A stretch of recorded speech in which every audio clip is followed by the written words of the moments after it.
ዳጉ የቀጥታ ስርጭት የውይይት ፕሮግራማችን ተጀምሯል።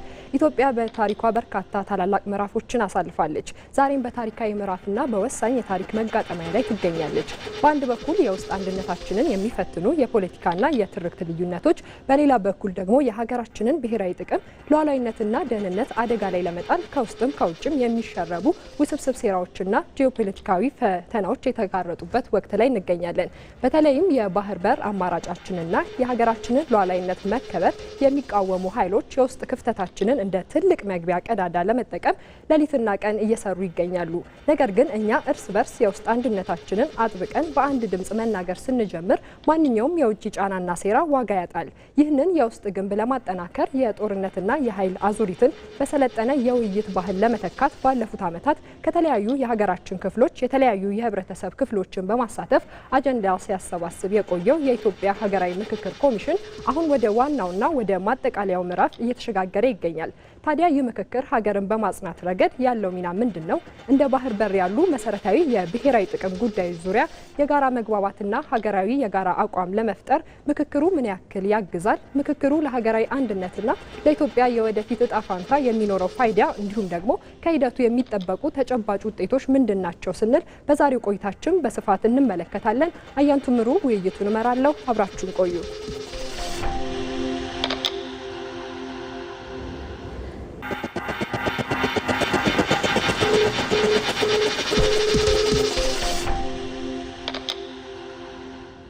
ተመልካቾቻችን እንግዲህ በዛሬው በዳጉ የቀጥታ ስርጭት ውይይታችን የተለያዩ ጥያቄዎችን ሊመልሱልንና ከኛ ጋር አብረው ቆይታ ሊያደርጉ እዚህ ስቱዲዮ የተገኙ እንግዳ አሉ። እንግዳችን ዶክተር ዮናስ አዳኝ ናቸው። የኢትዮጵያ ሀገራዊ ምክክር ኮሚሽን ኮሚሽነር ናቸው። እንግዲህ እዚህ ድረስ ስለተገኙልኝ እጅግ አድርጌ አመሰግናለሁ።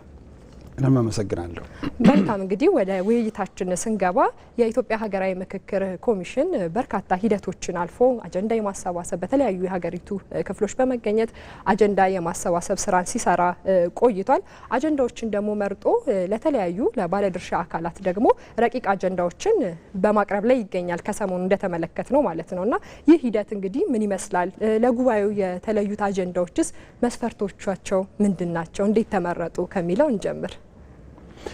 በጣም ጥሩ። ምናልባት መስፈርቶቹን ከመናገር በፊት ለምን እነዚህ አጀንዳዎችን ለባለድርሻ አካላት ማሳወቅ አስፈለገ? ቀድሞ ለምን ለኢትዮጵያ በሚዲያ ሳይነገር አስቀድሞ ለምንድን ነው እዛ የታሰበው የሚባል ጥያቄ ሊነሳ ይችላል።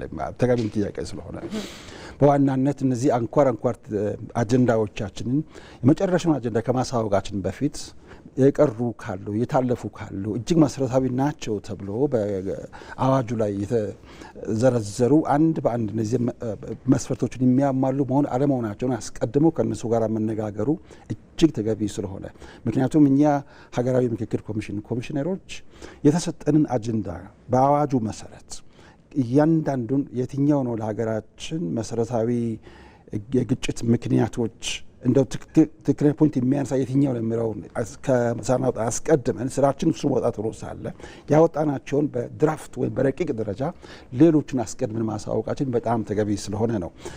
በተለይ ሃይማኖት መሪዎች፣ ሌሎችን ባለሙያዎች የሚመለከታቸውን ሁሉ እስካሁን ድረስ ያሰባሰብን ከነሱ ጋር ስንነጋገር ነበረ እና ከነሱ ደግሞ ተገቢ ግብአት በማግኘት እርማትም ጭምር የምናደርጋቸውን በማስተካከል የበለጠ አስተካክለን ከዛ በመጨረሻ የኔ አጀንዳ ቀርቷል የሚል ጥያቄ እንዳይነሳ ለመላው ኢትዮጵያ ለሁላችሁም ለሚዲያዎች እናሳውቃለን። ምን መስፈርት ተከተላችሁ ላልሹ በጣም ሎጂካል ጥያቄ በአዋጁ ተዘርዝሯል። በአንቀጽ 6 ላይ በስፋት በዝርዝር አንድ በአንድ አለ እና ከዝርዝሮቹ ዋናውና ትልቁ ኢትዮጵያውያንን በአንድ ላይ እስካሁን ድረስ ያስተሳሰረን ያኖረን ትልቅ ትርክት እያለ ነገር ግን በቅርብ ጊዜያት በተለይም ከ30 40 50 ዓመታት ወዲህ በመካከላችን ትልቅ ችግሮች እንዲፈጠሩ ሆነዋልና የነዚህ መነሻ ምንድን ነው? ከምን የተነሳ ነው? ስለዚህ እጅግ መሰረታዊ የሚባሉ አጀንዳዎች የትኞቹ ናቸው? እነዚያን በዝርዝር አንድ በአንድ ምን የትኛው ነው መሰረታዊ፣ የትኛው ነው መሰረታዊ ያልሆነው፣ የትኛው ነው አስተዳደራዊ፣ የትኛው ነው ታሪካዊ፣ የትኛው ነው ደግሞ ከማንነት ጋር ተያያዘ ከጊዜያዊ ችግሮች ጋር ተያያዙ እነዚህን የመሰሉ በዝርዝር በአዋጁ ውስጥ የተጠቀሱ ስላሉ አዋጁን ተንተርሰን አዋጁን መሰረት አድርገን ነው እንደ መስፈርት አሟልተን ከሌሎችም ዓለም አቀፍ ደግሞ ተሞክሮችም ጭምር ከህዝባችን ከሰማ ነው ካገኘናቸው ግብአቶች በተለይ ከፖለቲካ ፓርቲዎች፣ ከሲቪል ማህበራት እንደዚሁም ከምሁራን ያገኘናቸው ጭምር እነዚያን እንደ መስፈርት ነገር ግን ዋናው ፒለሩ ወይም ምሰሶአችን አዋጁ ነው እና በዚያው መሰረት ነው የመስፈርቱ መሰረት አዋጁ ነው ማለት ነው ባጭሩ። ሂደቱስ ምን ይመስላል? ሂደቱ እጅግ በጣም ገንቢ ነበረ። በጣም የሚያበረታታ ነበረ። በተለይ ሂደቱ ማስቀደም ያለብን የትኛው እንደሆነም ጭምር ያረመንም ነበረ። በተለይ በሂደቱ ውስጥ ህዝባችን ደግሞ በስፋትና እንደዚሁም በግልጽ መተባበር ሳይኖር በዲፕሎማሲያዊ የሆነ ለምሳሌ አንዳንድ ጊዜ እንደው ሌላውን ላለማሳዘን የሚደረግ ሳይሆን ይሄ ለሀገራችን በብዙ ዓመታት ውስጥ አንድ ጊዜ ብቻ የሚገኝ እድል ነውና አጀንዳዎቹ ራሳቸው በትክክል ያንን ችግር አድሬስ የሚያደርጉ መሆን አለባቸው ብለው በግልጽ ሲናገሩ ነበረ። በጣም ግልጽነት የተሞላበት በጣም ገንቢ የሆነ ከሁሉም በላይ ደግሞ እውቀት መር የሆነ በእውቀት ላይ የተመሰረተ እና እሱን ግብአት ስናገኝ ነበር እስካሁን ድረስ። መልካም እንግዲህ ዶክተር በተለይ በኃይል እንግዲህ ዘላቂ ሰላምን ለአንድ ሀገር ማምጣት አይቻልም፣ እንደማይቻልም ደግሞ አይተናል። በኢትዮጵያ ውስጥ ደግሞ የተለያዩ አመለካከቶች አሉ፣ የፖለቲካ፣ የታሪክ፣ የትርክት እያንዳንዱ ሰው እንግዲህ የሚኖረው አመለካከት እንደ መልካችን ሁላ አመለካከታችንም ይለያያል እና በዚህ እንግዲህ በልዩነት ውስጥ አንድ ለመሆን እንግዲህ በጠረጴዛ ዙሪያ መምጣት ምርጫ ሳይሆን ለአንድ ሀገር የህልውና ጉዳይ ነው ብለን ነው የሚታሰበው እና በተለያዩ ሀሳቦች፣ ትርክቶች እንዲሁም ደግሞ በፖለቲካዊ አመለካከቶች የተሞላችን ሀገር በኃይል ሳይሆን በውይይትና በመግባባት ደግሞ ማጽናትም ይቻላል እና በዚህ ረገድ በሀገርም በምክክር ማጽናት የሚለው ጽንሰ ሀሳብ ለዛሬዋ ኢትዮጵያ ምን ትርጉም አለው? እንዲሁም ደግሞ የምክክር ኮሚሽን ውስጥ እንደው ይህን ሀሳብ ወደ ተግባራዊ ውጤት ለመቀየር ምን ሚና እየተጫወተ ይገኛል? አሁን ላይ ሀገርን በምክክር ማጽናት ሲባል ቀደም ሲል ሀገራችንን በተለይ የውጭ ወራሪዎች እስከ ማጥፋት ድረስ የደረሱበት ሁኔታ ነገር ግን ያን ጀግኖቻችን ቋንቋ፣ ብሔር፣ ሃይማኖት፣ ጾታ ሳይለያቸው አንድ ላይ ሆነው ሀገርን ለእኛ ሰላማ ኢትዮጵያ የተሟላች ምሎ ኢትዮጵያን ሰጥተውን አልፈዋል። እኛ ደግሞ እነሱ በጦርነት እነሱ በደማቸው ያጸኗትን ሀገር ሁልጊዜ ወደ ጦርነት ሁልጊዜ እንደገና ወደ ግጭት መግባት ሳይሆን በምክክር ሀገርን እናጽና ብለን ስንል ሰላምን በሰላማዊ መንገድ በማምጣት ሀገራችንን እንደገና እናጽናት። ምክንያቱም በመካከሉ አባቶቻችን እናቶቻችን በሚያኮራውን ታሪክ ሰርተው በመላው ዓለም የትም ቀና ብለን እንድንሄድ ያደረገ የአድዋን ድል እንደ ቀላል ነገር በማየት በተለይም ደግሞ ያ የአድዋ ድል ሲነሳ የኢትዮጵያ ነጻነት ሲነሳ የሚያማቸው ውጭም ጭምር ብዙውን ጊዜ ውጭ ብዙ በየኮንፈረንሶች ሁሉ ስንገኝ የሚያማቸው ሰዎች አሉ። እንዴት ጥቁር ነጭን ያሸንፋል የሚል እልህ አለ። ስለዚህ ያንኑ ደግሞ እንደ አንድ ጊዜያዊ የመግቢያ ቀዳዳ አድርገው የሚጠቀሙ ሰዎች እነሱ ረጅም ፕላን ያላቸው በተቻለ ኢትዮጵያ ስም ራሱ ከካርታው እንዲጠፋ የሚሰሩ እንዳሉ መታወቅ ያለበት ጉዳይ ነው። እያንዳንዱ ኢትዮጵያዊ በዚህ ጉዳይ ላይ ንቁ መሆን አለበት። ምክንያቱም ያን ለመበቀል ነው። እኛ ሱፐር መሲ የበላይ ሆነን ሳለን ኢትዮጵያ ግን እንደዚህ እንዴት አድርጋ እኛን ታሸንፈን ቻለች? ስለዚህ በተቻለ ማጥፋት አለብን የሚል እንትን ስላለ እኛ ደግሞ የለም ከእንግዲህ ወዲህ በጦርነት የሚለውን ሁልጊዜ በግጭት በማሳሳብ ሳይሆን በመመካከር በመነጋገር ውስጣችን ጠንከር ካደረግን ከዛ የተሻለች ያኔ በአድዋ የተመሰረተች ኢትዮጵያ ከዛ በኋላም ደግሞ አሁን እየተገነባች ያለችው ኢትዮጵያ ወደፊት ደግሞ የበለጠ ሰላምን በሰላማዊ መንገድ በማምጣት በመነጋገር ችግሮችን አንደኛ ባናቸውም ችግር ሲፈጠር በመነጋገር እንጂ በዱላ በጥይት በተለያዩ በድንጋይ በመወራወር አለመሆኑ ማሳየት። ሀገርን ማጽናት ብለን ስንል ሀገርን በምክክር ማጽናት ብለን ስንል ኖን ቫዮለንት ወይም ነውጠኛ ባልሆነ መንገድ ሀገርን ማጽናት ማለታችን ነው። ከሁሉም በላይ ምክክርን ባህል ማድረግ ማለታችን ነው። የፖለቲካ ሂደትም የአስተዳደር ሂደትም የትምህርት ሂደትም የትኛውም አካባቢ መጠየቅን ባህል ማድረግ ዳያሎጂክ የሆነ አፕሮች ነው የምንለው። ዳያሎጂክ እንዲሁ እንደተቀበለ ልክ ተሰብኮ የተሰጠ ነገር እንዳለ መቀበል ሳይሆን መጠየቅ፣ ማወቅ። ከዛ ይህ ከጥያቄዎቹ የተነሳ ሁሉም ጥያቄዎችና ተጠያቂዎች አሸናፊዎች ሆነው የሚወጡበትን መድረክ ወይም አውድ መፍጠር። በዚሁ አይነት ነው ሀገር እየጸናች የምትሄደው። ይሄ ደግሞ ዝም ብሎ የሚነገረው ነገር ሳይሆን ከሲንጋፖር የምንማረው ነው። በጣም በቅርብ ጊዜ ያየናቸው አንዳንድ ነገሮች አሉ በፊልድ ላይ ከቻይና የምንማራቸው ናቸው። የነ ኮሎምቢያን እነ ቱኒዚያ ሁሌ ስለምናነሳ ነው በቅርቡ ያየናቸውን የማነሳው እና በመመካከር አገሮች ጸንተዋል፣ ከብረዋል፣ በልጽገዋል። ስለዚህ እኛም የማናደርግበት ምንም ምክንያት የለም ለማለት ነው። ሀገርን በምክክር ማጽናት ማለት አንዱ እሱ ነው። ሁለተኛ ጥያቄ ነበረሽ? አዎ ምናልባትም ደግሞ ይሄ በተግባር ለመቀየር የምክክር ኮሚሽኑ ይህን ሀሳብ ወደ ውጤት ለመቀየር ምን ሚና እየተጫወተ ይገኛል? አዎ ይህንን ሚና በግንባር ቀደምትነት የሚጫወተው የእናንተ አይነት ሚዲያ ነው። ሚዲያዎቹን በመጠቀም ነው፣ በማስተማር ነው። ትልቁ ነገር አእምሮውን የሚቆጣጠር አካልን ይቆጣጠራል። አካልን የሚቆጣጠር አውድን ይቆጣጠራል።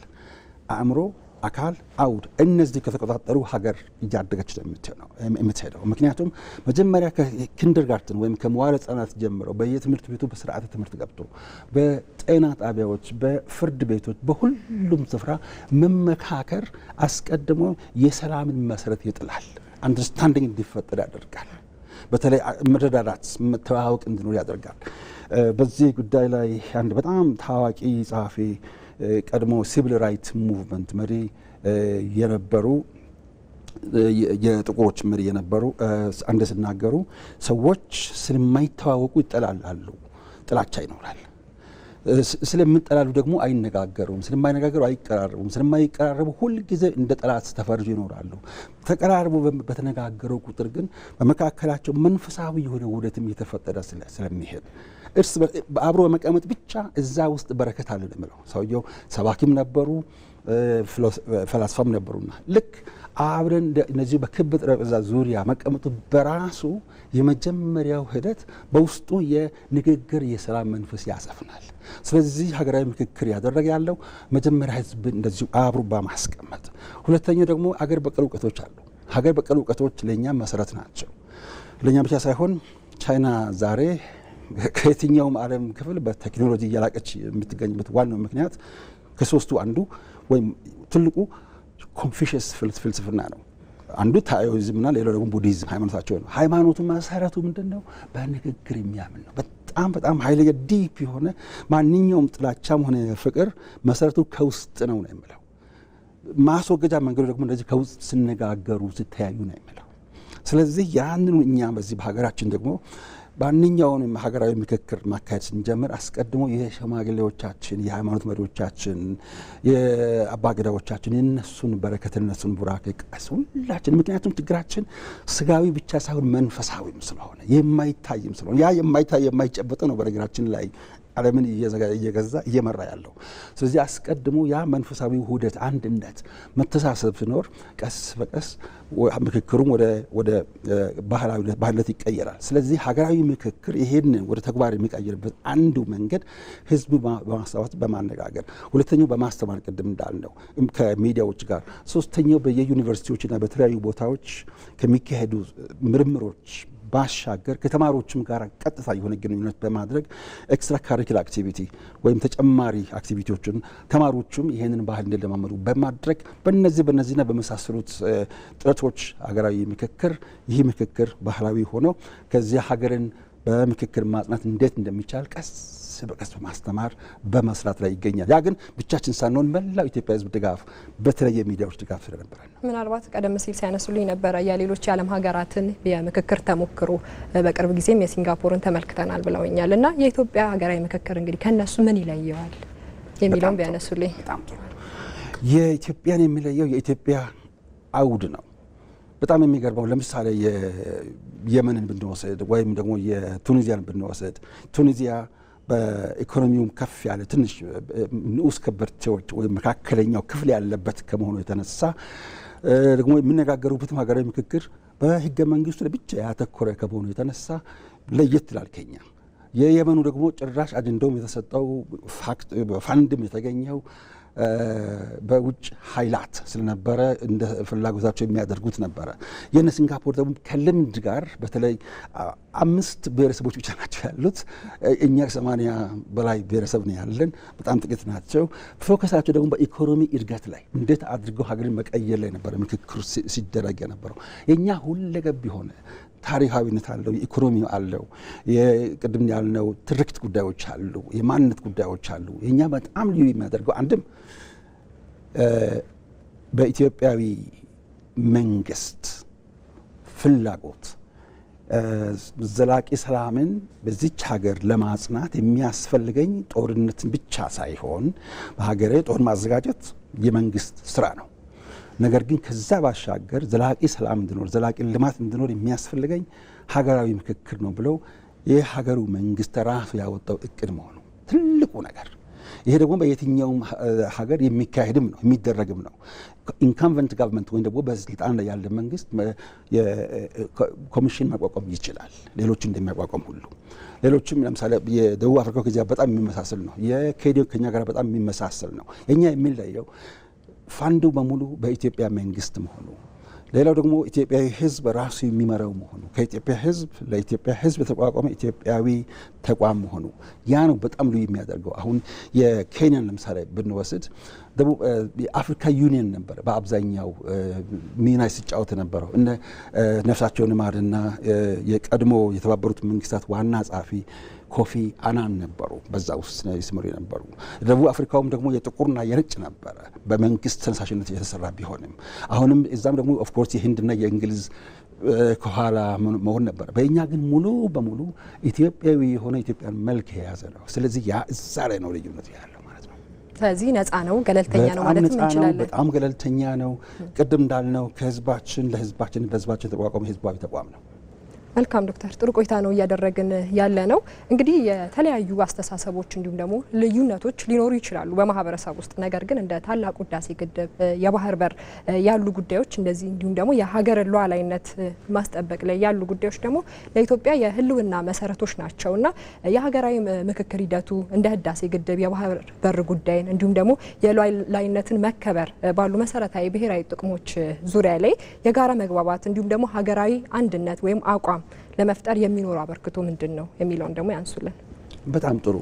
እነዚህ ለአንድ ሀገር ሜጋ ዲቨሎፕመንት ፕሮጀክቶች የሀገርን ታሪክ የሚቀይሩ የጨዋታውን ህግ የሚቀይሩ ታላላቅ ፕሮጀክቶች መደገፍ ያለባቸው መጀመሪያ በህዝቡ የስነ ልቦና አንድነት ነው። በጣም ብዙ ስራዎች ሊሰሩ ይችላሉ። እነዚያ ስራዎች ግን እያንዳንዱ ህዝብ የኔ ነው የራሴ ነው እኔ ጠብቀዋለሁ፣ መንግስት ሳያዘኝ አስቀድሞ እኔ ራሴ ይመለከተኛል ብለው ያንን ግንዛቤ መያዝ አለበት። ያ ግንዛቤ መያዝ የሚቻለው ስንመካከር ነው። በዚያን ምክንያቱም እያንዳንዱ አንደኛ መሪዎቹ ከኛ የወጡ እኛ የመረጥ ናቸው፣ እስከ ሌሊቱ 6 ሰዓት ድረስ ተሰልፈን የመረጥ ናቸው። በተመሳሳይ ደግሞ ልማቶቹ ለኛ ናቸው። ስለዚህ እነዚህን እኛ እየተመካከን በየጊዜው ልዩነቶች ይኖራሉ። አንድነት ማለት አንድ አይነትነት አይደለም። በተለይ የኮንፊሽየስ የማስተማር ዘዴው በጣም አስገራሚ ነው። ሃርመኒ ማለት ዩኒፎርሚቲ ማለት አይደለም ይላል። ሃርመኒ አንድነት በራሱ አንድ አይነትነት አይደለም እና እነዚህ የተለያዩ ባህሎቻችን አሉ፣ ቋንቋዎቻችን አሉ፣ ሃይማኖቶቻችን አሉ። በእነዚህ ውስጥ ደግሞ ታላላቅ የምክክር እሴቶች አሉ። ለምሳሌ ወደ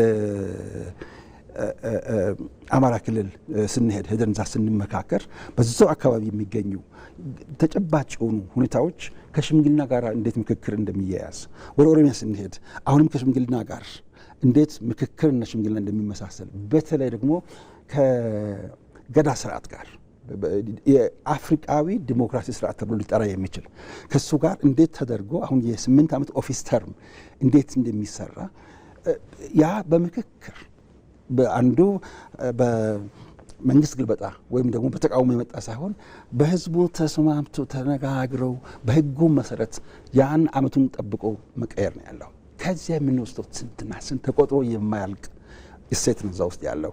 ወደ ወላይታ ስንሄድ፣ ወደ ሶማሌ ስንሄድ፣ ወደ አፋር ስንሄድ፣ ወደ ቤኒሻንጉል በየቦታ የምናገኛቸው ከወርቅ ከእንቁ የሚበልጡ ታላላቅ ለሀገራዊ ምክክር እሴት የሚያበረክቱ አሉ። ስለዚህ እነዚህ እሴቶቻችን መሰረት ስናደርግ ቅድም እንዳልነው ለአንድ ሀገር ዘላቂ ልማት ቅድም ታላቁን የኢትዮጵያ ግድብ አንስተናል።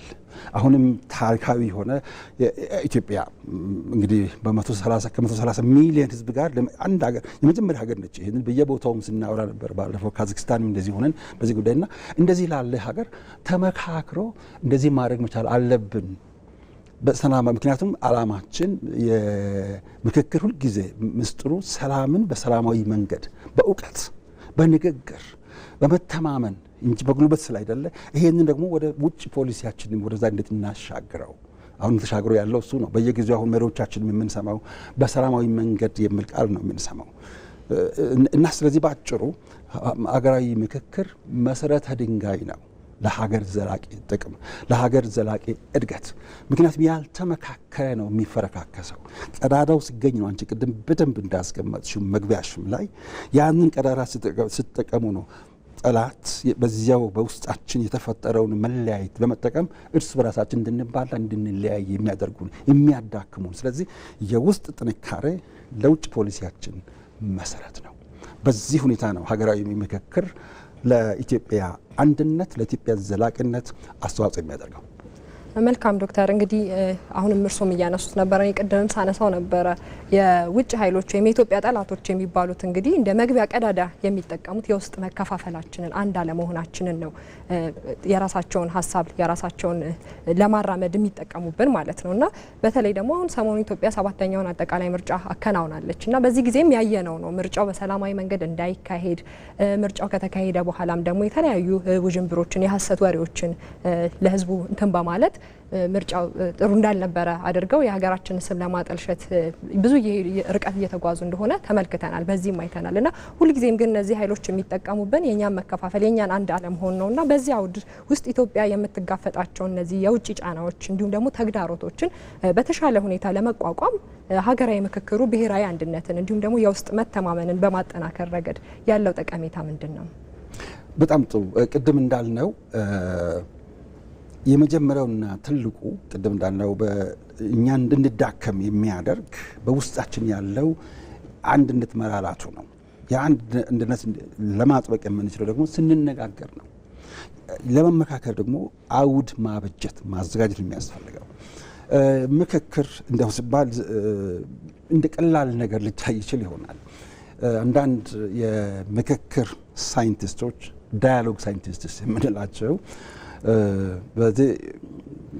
በመጀመሪያ በተለይ በቴዎሎጂ ወደ መንፈሳዊ እንትን ህይወት ውስጥ በመጀመሪያ የነበረው ምክክር ነበረ። ተመካክረው ሰውን እንደ መልካችን እንፍጠር ስሉ እንሰማለን። ምክክር መጀመሪያ ሎጎስ የሚለው ቃል ራሱ ህይወት ራሱ እስትንፋስ፣ ሀሳብ፣ እነዚህ በሙሉ የህይወት መሰረቶቹ መጀመሪያ ምክክር ነው።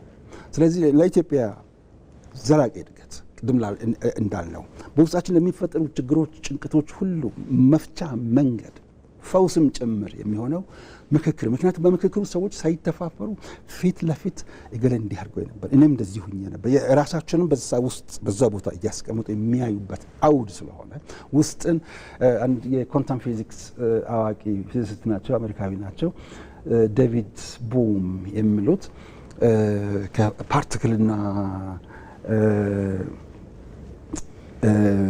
ሬይ አንድ ላይ አምጥተው እነዚህ የፊዚክስ ኮንሰፕቶች ለየብቻ ያሉ ይመስላሉ። ድንች ይወስዳል። ይሄ ድንች እንደዚህ ሜሽ ቢደረግ ወደ ይለጠጥና ዌብ ይመስላል። ደግሞ ለብቻው ሲሆን ራሱን የቻለ የቆመ ይመስላል። ስለዚህ ምክክር ለየብቻቸው የቆሙ የሚመስሉ ድንቾችን ሜሽ አድርገን እንድናይ የሚያደርግ ሂደት ነው ይለዋል። ወይ እንደዚህ አንዳንድ ጊዜ ለምሳሌ በቆሎች አሉ፣ ባቄላዎች አሉ፣ ሲፈጩ ዱቄት ይሆናሉ። እንዳሉ ግን የተለዩ አሁን ያ የተለየ የሚመስለው ራሱ ዛሬ ከኛ የተለየ ጠላት የሚመስለው በውስጡ ያለው እሱም ዱቄት ነው። እሱም ስጋ ነው ያለው፣ መንፈስ ነው ያለው፣ ፍላጎት ነው ያለው፣ ፖዚሽን ነው ያለው፣ ኒድ ነው ያለው። እነዚህ ወደዚህ አንድ ላይ ሲመጡ እንደ ፓርቲክል ከማየት ይልቅ እንደ ዌቭ ማየት ስንችል በሱ ቋንቋ እየተናገርኩ ነው። ወይም በውስጣችን ያሉ ችግሮች ሊወጡ የሚችሉት እያንዳንዳችን ሰብሰብ ስንል በውስጣችን ያለው ለካስ መመሳሰል አለ። ስለዚህ ለዛ ማውጣት የሚችል ያ ሂደት ምክክር ነው ተብሎ የሚጠራው ነው። የምክክርን አስፈላጊነትና የበላይነት ብዙ ሳይንቲስቶች በዚህ ቦታ ጽፈዋል፣ ወደ ተግባርም ተርጉመዋል። በዚያው ሰላምንም አግኝተዋል፣ ልማትንም በየሀገራቸው አምጥተዋል። ስለዚህ ባጭሩ በጣም መሰረታዊ ለሆነ ጥያቄ ስለሆነ ትንሽ ሰፋ ለማድረግ የፈለኩትና ይህንን ምክክርን ባህል ማድረጉ በየቦታው በየትምህርት ቤቱ በየተቋማቱ መስጠት ብቻ ማስተማር ብቻ ሳይሆን መለማመድ፣ ስራ ላይ ማዋል እለት እለት ተግባራችን ማድረግ። ምክንያቱም በየባህሎቻችን ውስጥ ምክክሮች አሉ። ስለዚህ እነዚህ ምክክሮችን ተቋማዊ መልክ ይዞ እንዲያውም እስከ ታችኛው እርከን ድረስ በየጊዜው የምክክር ጽሕፈት ቤቶች በፊት በየቦታው እንደነበሩ አይነት አንዳንድ በተለይ በፖለቲካ ድርጅቶች የተቋቋሙ አሉና ይህኛው ግን ህዝባዊ ነገር ስለሆነ እንደዚህ ማድረጉ በኢትዮጵያ ውስጥ ዘላቂ ሰላሙ እንዲጠናከር ቅድም ያልናቸው ጥያቄዎቻችን በሰላም ለመመለስ እንድንችል ችግሮቻችን በየጊዜው ለመፍታት እንድንችል ብቻ ሳይሆን ወደፊት ሊፈጠሩ የሚችሉትም ደግሞ ፕሮጀክት በማድረግ አንድ ላይ የጋራ እንድንቆም የሚያደርገን በውስጣችን ያ ዱቄቱ መኖሩን ባቄላ ብቻ ሳንሆን አተር ብቻ ሳንሆን ውስጣችን ያ መኖሩን እና ሁላችንም አደጋ ሲመጣ ግጭቶች ሲመጡ ተጠቂዎች መሆናችን በመገንዘብ የጋራ አቋም ያዘ የምንችለው ስንመካከር፣ ስንነጋገር፣ ስንረዳዳ መሆኑን ነው የምንገነዘበው ባጭሩ። መልካም። ሌላው ደግሞ ጠንካራ የውስጥ መግባባት ያለው ሀገር እንግዲህ በዓለም አቀፍ መድረኮች ላይም የተሻለ ተሰሚነት እንዲሁም ደግሞ ተጽዕኖ ፈጣሪነት ይኖረዋል እንደምንመለከተው እና ከዚህ አንጻር የምክክር ኮሚሽኑ የሚያደርገው ምክክር የኢትዮጵያን የዲፕሎማሲ አቋም እንዲሁም የመደራደር አቅም በዓለም አቀፍ መድረክ ላይ ይበልጥ ለማጠናከር እንግዲህ ምን አስተዋጽኦ ያደርጋል የሚለውን ደግሞ እናንሳ። በአጭሩ የተባበሩት መንግስታት ዋና ጸሐፊ ጉተረሽ ያነሱትን እንደ ምሳሌ ባነሳው ለስለት ያደርጋል ብዬ አስባለሁ። የኢትዮጵያን ሀገራዊ ምክክር እንደ ምሳሌ ነበር ያነሱት በአንድ ንግግራቸው። ይህ ትልቅ ነገር ነው። የዛሬ ወር አካባቢ እንደዚህ ኢንተር ሲቪላይዜሽናል ዳያሎግ በሚል በሆነ ዓለም አቀፍ መድረክ ከኢትዮጵያ ውጭ ሳቀርብ ትልቁ ህዝብ ሁሉም ፎከስ አድርጎ ያየው እኛ እኮ ከኢትዮጵያ ምክክር ብዙ ነገር እንጠብቃለን። እኛ ጎረቤት ሀገሮችም ጭምር ከተለያዩ ሀገሮች የመጡ ሰዎች ነበሩና እጅግ ከፍተኛ ሊቨሬጅ ወይም ደግሞ ሚዛን የሚያነሳ ሆኖ ነው ያገኘ ነው። በተለይ ሀገራችን ውስጥ የሚካሄደው ምክክር ልክ የአድዋ ድል ለሌሎች ነጻነት በተለይ ትላንት ማታ አይታችሁ እንደሆነ የዓለም ዋንጫ ሊጀመር ስል ለምን የዓለም የአፍሪካ ተጫዋቾች ቀይ፣ አረንጓዴ፣ ቢጫ ለምንድን ነው የሚበዛባቸው ብሎ ሲናገሩ አንድ እንግሊዛዊ መጀመሪያ የኢትዮጵያ ኢንስፒሬሽን ነው ያላቸው ኢትዮጵያ ናት ኢንስፓየር ያደረጋቸው ነጻ በመሆን በ1896 ኢትዮጵያን ቢት በማድረግ በማሸነፍ ይሄን ስላሳይ ከዚያ የተነሳ ዛሬም እነሱ እንደዛ የሚያደርጉት ቢት እናደርጋቸዋለን እናሸንፋቸዋለን በሚልና ያ ሞራል ይዞ ነው የመጡት። በተመሳሳይ ልክ ያንን አድዋን ለዓለም ኤክስፖርት እንዳደረግነው ሁሉ ኢትዮጵያ እኮ ጠንክራ የወጣችው አሁን የባህር በሩንም ያገኘችው በሰላምም ልትኖር የቻለችው በመመካከሯ ነው። ስለዚህ እኛ ስማን ጀምር የምለውን እልህ ሊያስዘን ይችላል ብለው አንዱ የኬንያ ወንድም ሲነግረኝ ኦልሞስት እንደ ኖት ይዤ ነበረ። በአጭሩ የኢትዮጵያ ድምፅ እንዲሰማ፣ የኢትዮጵያ ክብደት እንዲሰማ፣ የኢትዮጵያ ተሰሚነቷ ከፍ እንድል ሀገራዊ ምክክር እጅግ ከፍተኛ ፋይዳ አለው። መልካም ዶክተር፣ የሀገራዊ ምክክር ኮሚሽን እንግዲህ ከተመሰረተ ጀምሮ በርካታ ስራዎችን እየሰራ እዚህ ድረስ መጥቷል። ቅድመ ውይይቶችን ሲያደርግ በተለያዩ ክልሎች እንዲሁም ከሀገር ውጭም ካሉ የኢትዮጵያ ማህበረሰቦች የዲያስፖራ አካላት ጋር እንግዲህ የተለያዩ ውይይቶችን እንዲሁም ደግሞ አጀንዳ የማሰባሰብ ሂደቶችን ሲያከናውን አሁን ደረጃ ላይ ደርሷል። አሁን ደግሞ የተሰበሰቡትን አጀንዳዎች በማጠናከር ረቂቅ አጀንዳዎችን ለማህበረሰቡ ወይም ለሚመለከታቸው ባለድርሻ አካላት ላይ እያቀረበ ያለበት ሂደት ላይ ነው እና ያለው ገደብ አለው። ይህ የሀገራዊ ምክክር ኮሚሽን የተሰጠው ማለት ነው የጊዜ ገደብ አለው። ህዝቡም ደግሞ የመጨረሻ ሂደቱን እንዲሁም ደግሞ ውጤቱን ምን አመጣ የሚለውን ውጤት ማወቅ ይፈልጋልና የተቀሩትን ስራዎች በተቀመጠው የጊዜ ገደብ ውስጥ አጠናቆ የመጨረሻው ምዕራፍ ላይ ለመድረስ ኮሚሽኑ ምን ያክል ጥረትን እያደረገ ነው በተባለለት ጊዜ ለማጠናቀቅ ማለት ነው? ጥረቱ እጅግ በጣም ከፍተኛ የምንችለውን ሁሉ እያደረግን ነው። ባጭሩ በየፊናቸው የተለያዩ ስራዎችን ተከፋፍለን በተለይ ጉባኤው ሊካሄድ ስለሆነ ቅርብ ጊዜ ስለሚካሄድ ለጉባኤው የሚያስፈልጉትን ከሚመለከታቸው ባለድርሻዎች ጋር በሙሉ ወደዚህ ሲመጣ ብዙ ነገሮች እየጠበቁኝ ነበር። ምክንያቱም ይሄ አደራ ስለሆነ እናንተ ለህዝብ ስለምትሰሩ ከእናንተ ጋር አብረን መስራት የግድ ስለሚያስፈልገን ነው። ብዙ በአሁኑ ሰዓት ኦልሞስት 724 የሚሉት አይነት ፎርሙላ ነው። ማታም ስለሱ ነው የምናስበው፣ ስንወጣም ስንገባም እሱ ነው በውስጣችን ያለው እና እያንዳንዱ የሎጂስቲክስ ስራዎችን፣ የሴኩሪቲ ስራዎች፣ በጣም ዝርዝር ስራዎችን በሙሉ ይዘን ከሚመለከታቸው ከመንግስት ተቋማት፣ ከህዝብ ተቋማት፣ ከፖለቲካ ፓርቲዎች ጋር አንድ ላይ በመመካከር ከሚዲያዎች ጋር በመመካከር በጣም ከፍ ያለ ስራ እየሰራ እንገኛለን በአሁኑ ሰዓት። እንግዲህ አንዳንዴ ጊዜው ሲራዘም የመዘናጋት ነገር ይኖራል ወይስ ደግሞ ዋናው ውጤቱ ነው? ጊዜው ቢራዘም ዋናው ውጤቱ ነው የሚል ማስተሳሰብ አለና እንዴት ነው እናንተ ግን እያስኬዳችሁ ያላችሁት ሂደቱን? እዛ ላይ ነው በጣም የፍልስፍና ጥያቄ የሚመጣው። ውጤቱ ብቻ አይደለም፣ በተለይ ምክክር ሂደቱ ላይ ነው ትኩረቱ። በጣም የአንዳንድ ጸሐፊዎች ሰዎች አነጋገር አለ፣ የትም ፍጭ ዱቄቱን አምጪ አይደለም። በፍጹም ሂደቱም ፍትሐዊ፣ ተአማኒ፣ ግልጽ፣ የሚታመን፣ አቃፊ፣ አካታች፣ ሁሉም የተወያዩበት መሆን አለበት። ሂደቱ በራሱ እንደ ስኬት የሚታይበት ሁኔታ አለ።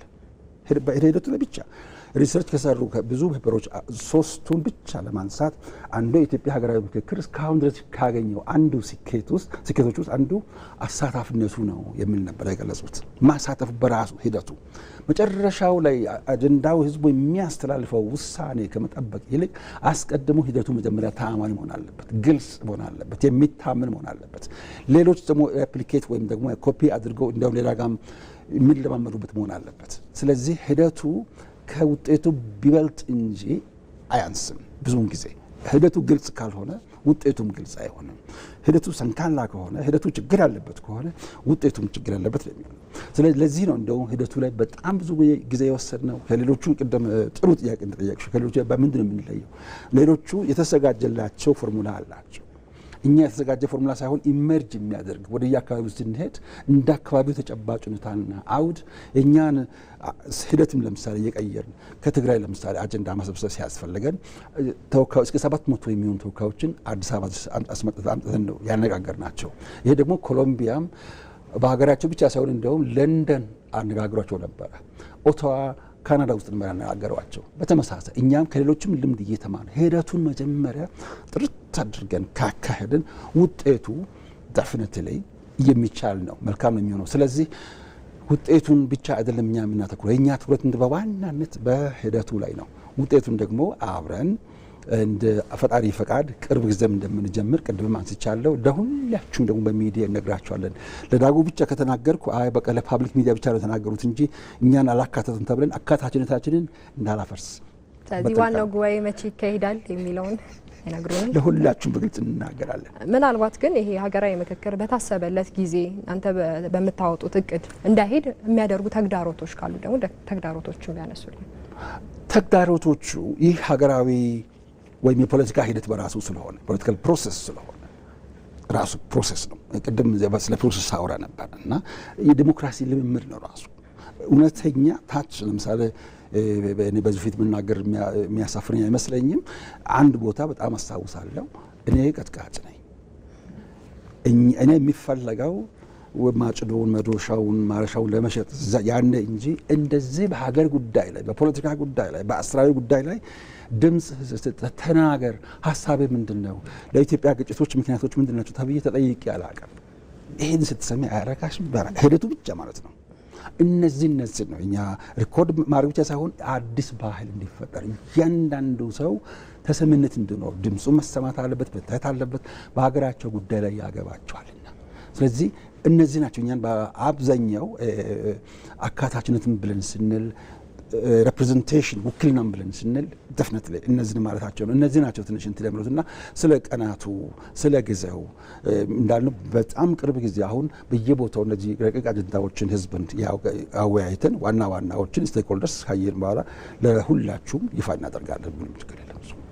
ምናልባት ጉባኤው ይካሄዳል። ከተካሄደ በኋላ የሚመጡ ውጤቶች እንግዲህ አሉና የሀገራዊ ምክክር ኮሚሽኑ ውጤቱን ለማስፈጸም እንግዲህ ምን ያክል አቅም አለው የሚለውን እንመልከት። በጣም ጥሩ። እዛ ላይ በጣም ግልጽ መደረግ ያለበት ነገር አለ። በአዋጁ መሰረት እያንዳንዱን ህዝቡ ያስተላለፈውን ውሳኔ ሀገራዊ ምክክር ኮሚሽኑ አያስፈጽማቸውም። የሚያስፈጽመው ሀገራዊ ምክክር ኮሚሽኑ ይሄንን ስራ ይስራ ብሎ ሀገራዊ ምክክር ኮሚሽኑን ሰይመው ከህዝብ ባገኘው ጥቆማ መሰረት መስሪያ ቤት አቋቁሞ ያደራጀው ክፍል ነው። የሀገራዊ ምክክር ኮሚሽን ዋና ስራው አጀንዳዎችን ቅድም እንዳልነው ማሰባሰብ፣ ህዝብን ማወያየት፣ ከዛ ከህዝቡ የመጣውን ግብአት ወይም ደግሞ ምክረ ሀሳብ ይዞ ለሚመለከታቸው ማቅረብ ነው። መፈጸሙን መከታተል ይችላል በአዋጁ መሰረት፣ ግን ፈጻሚው ራሱ አይደለም። ምክንያቱም አስፈጻሚዎች አሉ፣ ህግ አውጪዎች አሉ፣ ተርጓሚዎች ያሉት መንግስት ስለሆነ እና በአጭር እዚህ ላይ በጣም ብዙ ቦታ ግልጽ አለመሆኑ ደግሞ የሚዲያ ዋና ዓላማም ነገሮችን ግልጽ ማድረግ ስለሆነ በጣም ጥሩ ጥያቄ ያነሳሽው እና አስፈጻሚው ራሱ ሀገራዊ ምክክር ሳይሆን መንግስት ነው ወደ ስራ የሚተረጉመው። የሀገራዊ ምክክር ኮሚሽን ስራ የእኛ ስራ ህዝብን ማዋየት፣ የተሰበሰቡ አጀንዳዎች ነጥረን አውጥተን እነዚያ የተወያዩባቸውን ደግሞ የመጨረሻ ውሳኔዎቻቸውን ለሚመለከታቸው ማቅረብ፣ መፈጸሙን መከታተል በተሰጠን ኃላፊነት መሰረት ተግባብተናል። መልካም ዶክተር፣ ይህ ምክክር እንግዲህ የአንድ ወቅት ክስተት ብቻም አይደለም። ለቀጣዩ ትውልድ እንግዲህ ለመጪው ተተኪ ትውልድ የምናስተላልፋትን የጸናች ኢትዮጵያን የጸናች ሀገር ላይ መሰረት የሚጥል ምክክር ነው ተብሎ ነው እንግዲህ የሚታሰበው። ታሪካዊ አጋጣሚም ነው እንግዲህ ይህ ምክክር በኢትዮጵያ መደረጉና ይህ ራዕይ ደግሞ ሊሳካ የሚችለው እንግዲህ በሀገራዊ ምክክር ኮሚሽኑ ጥረት ብቻ አይደለም። ሁሉም ባለድርሻ አካላት የራሳቸውን ሚና መወጣት አለባቸው እና በዚህ ታሪካዊ ምክክር ሂደት መጨረሻ ላይ የምንመኛት ኢትዮጵያ ምን አይነት ገጽታ ይኖራታል? የመጨረሻ ጥያቄ ላድርገውና ይህን ራዕይ ደግሞ ለማሳካት ከእያንዳንዱ ዜጋስ ምን ይጠበቃል? ከፖለቲካ ፓርቲዎች፣ ከሚዲያ እንዲሁም ከሁሉም ዜጎች ምን ድርሻ ይጠበቃል? በጣም ጥሩ። የምንጠብቃቸው ቢያንስ 3 ነገሮች ሁሉም የምላቸው ትልቁና ዋነኛው ሀገራዊ መግባባት ተፈጥሮ ማየት፣ በእነዚህ በዋና ዋና ጉዳዮች ላይ ሀገራዊ መግባባቶችን ማየት፣ በህገ መንግስት ጉዳይ ላይ፣ በማንነት ጉዳይ ላይ፣ በትርክት ጉዳይ ላይ እነዚህ ብዙ ጉዳዮች አሉና በእነዚህ ላይ ቢያንስ ሀገራዊ መግባባት ኖሮ ማየት አንዱ እሱ ነው። ሁለተኛ ቅድም እንዳለው ደጋግመን እንዳነሳ ነው በኢትዮጵያ ውስጥ ምክክር ባህል እንደሆን ማድረግ ሆኖ ማየት። በኢትዮጵያ ውስጥ ግጭቶች ለዘላለም አይፈጠሩም ብለን አንናገርም። ግጭት እንዲያውም የህይወት አንዱ አካል ነው። ግጭት ነውጥ ነው የህይወት አካል የማይሆነው እንጂ ግጭት ተፈጥሯዊ ነው። እንዲያውም አንዳንድ ጊዜም ግጭት ለልማትም ጠቃሚ ነው። ያላየነውን ሳይድ ያሳየናል። ያላየነውን ብላይንድ ስፖት ነው የምንለው፣ ያንን እንድንመለከት ያደርገናል። የታወርንበትን ማየት ያልቻልነውን ከግጭቱ የተነሳ አንድ የጋብቻ አማካሪ 2 ተጋቢ ልጆች ወይም ወጣቶች መጥተው ሲያማክሩት እስካሁን ተጣልታችሁ ታውቃላችሁ? ተጋጭታችሁ ታውቃላችሁ? በጭራሽ እሱ መልአክ ነው፣ እሷ ማር ናት፣ እንዴት ሊሆን ይችላል?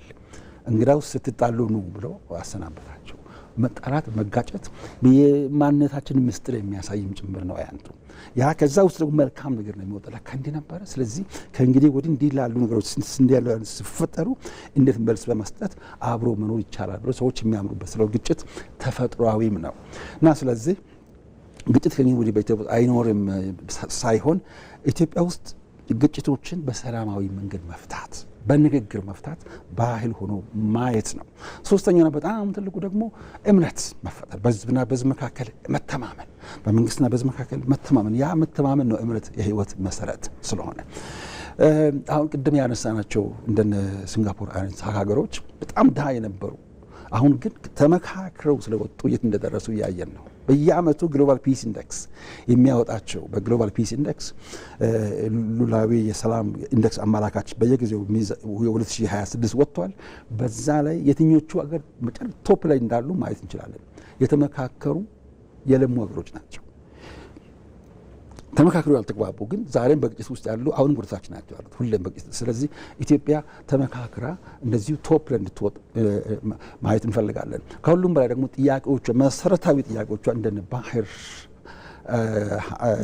በር ለዛሬው ባህር በር ነው የምንለው። በሚቀጥለው ግን ይቀየራል፣ አጀንዳችን በእርግጠኝነት ይቀየራል፣ ሌላ ደግሞ ይሆናል እና ስለዚህ እንደዚህ ታላላቅ አቺቭመንትስ ወይም ግኝቶች ለመድረስ መጀመሪያው ትልቁ ነገር ሀገራዊ ምክክር ስለሆነ በሀገራዊ ምክክር እነዚህን ጅማሮች እናያለን። ውጤቶቹን በዋናነት ሀገራዊ መግባባትን፣ በመንግስትና በህዝብ መካከል መተማመን መፈጠርን እና ደግሞ በኢትዮጵያ ውስጥ ባህል ምክክር ባህል ሆኖ እነዚህን ማየት ከዚህ የተነሳም የኢትዮጵያ ከፍታ እየጨመረ ሲሄድ ያንን ማየት እኛም በሰላም ነው ልጆቻችንም ለልጅ ልጆቻችንም እንደዚህ ሰላሟ የተጠበቀ ኢትዮጵያን ማስረከብ ያችን ኢትዮጵያ ነው እንግዲህ የምንመኛት እየሰራንም ያለነው ለዛ ነው። ከማምን ይጠበቃል ሚዲያ የመጀመሪያው ሚዲያ የማጥፋትም የማፍረስም ኃይል ያለው ስለሆነ በሚዲያ እጅ ብዙ ነገር አለ። ሚዲያ በተለይ በሀገራችን ሚዲያ በአሁኑ ሰዓት ብዙ ሚዲያዎች 90% በላይ ማለት እችላለሁ በጣም ገንቢ ሚና የተጫወቱ ናቸው። የግሎችም የህዝብ ሚዲያዎች በአጠቃላይ እውነት ለመናገር ይህንን በፊት የዛሬ ኳዳሪ ኮሚሽነር ሳልሆን በፊት ሰላም ጥናት ዳይሬክተር በነበርኩበት ዛሬ 15 ዓመት 20 ዓመት እንደዚህ ስናገር የነበረው ነው እና ሚዲያ በጣም መሰረታዊ ሚና የሚጫወት ነው። ስለዚህ ህዝብን በማስተማር ህዝብን በማዘጋጀት ህዝብን እንዲመካከል በማድረግ የተለያዩ አዋቂዎች እንደማሁን እንደምታደርጉት በማቅረብ በማስተማሩ ጉዳይ ላይ ሚዲያ የመጀመሪያ መሆን አለበት፣ መሰለፍ አለበት። ሁለተኛው መላው የኢትዮጵያ ህዝብ በዚህ ጉዳይ ላይ አጀንዳዬ ነው ብሎ መያዝ አለበት። እንግዲህ ባለፈው እየተነጋገርን እንመርጣለን እየመረጥን እንነጋገርን ብለን ነበረ። አሁን ደግሞ ምርጫውን መርጠናል። የሚቀረን ምክክሩን ወደ ዳር ማድረስ ነው። ምክክር የሚቀጥል ነው። ይህኛው ሀገራዊ ምክክሩን የመጀመሪያ ዙሩን እስቲ እንጨርስ፣ ከዛ አጀንዳዎችን እናውጣ፣ ሰላማዊ ኢትዮጵያን አብረን እንፍጠር ለማለት ነው የምፈልገው። መልካም። ዶክተር ዮናስ አዳዬ የኢትዮጵያ ሀገራዊ ምክክር ኮሚሽን ኮሚሽነር እንግዳችን ሆነው እዚህ ድረስ ተገኝተው ስለሰጡን ምላሽና ማብራሪያ እጅግ አድርገን እናመሰግናለን። እኔም በጣም አመሰግናለሁ። መልካም ውድ ተመልካቾቻችን የዛሬው የዳጉ የቀጥታ ስርጭት ውይይታችን እስካሁን የተከታተላችሁትን ይመስል ነበረ። አያንቱ ምሩ ከመላው የስቱዲዮ የቀጥታ ስርጭት ባለሙያዎች ጋር በጋራ በመሆን ውይይቱን እየመራው አብሬያችሁ ቆይታ አድርጌያለሁ። መልካም ቀን ተመኘን።